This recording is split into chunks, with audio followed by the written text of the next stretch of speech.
The little daughter noticed there were 5 red lines on daddy's head, one connected to mommy, and another one connected to auntie.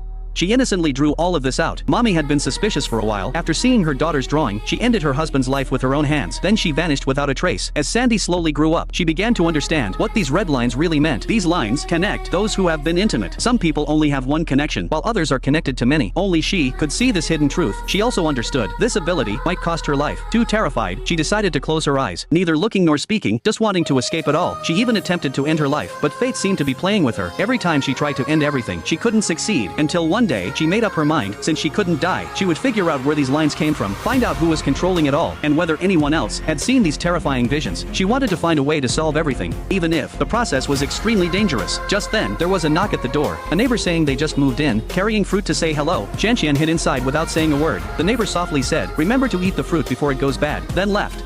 Meanwhile, police received a report. A 29-year-old coffee shop employee was found strangled in her home. Detective Han Jiyu arrived at the scene and began the investigation. The victim was a 29-year-old woman living alone in this building. She previously worked at a nearby cafe. As a manager, her parents lived in the countryside. She had no siblings. She broke up with her boyfriend a year ago. Although the room was messy, everything was arranged very neatly. The body was also handled very cleanly, as if someone had carefully arranged it, giving it a ritualistic feel. While searching for clues, police discovered, just the night before, a man wearing a helmet appeared in the apartment hallway, looking like a delivery person, but strangely, nobody ordered food that night. Even stranger, nothing in the room had been touched, and there were no signs of assault. This made the case even more complex. Police suspected the perpetrator wasn't motivated by money or passion, but rather had deeper psychological issues. Meanwhile, the news began reporting this incident. The reporter mentioned in the news this was the 3rd case in the Xinwudong area in a short period of women living alone being harmed. Police couldn't make any progress. The case reached a deadlock. The series of incidents made everyone feel afraid.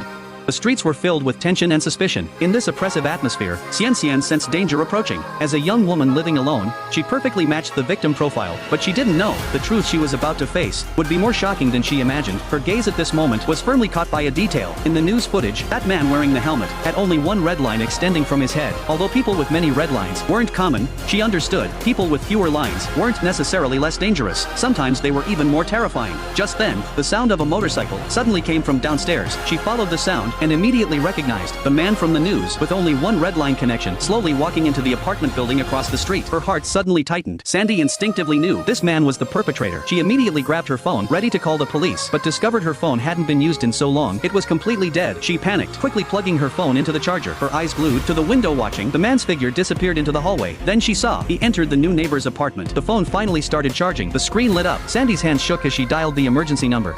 맞은편 집에 헤메스 남자가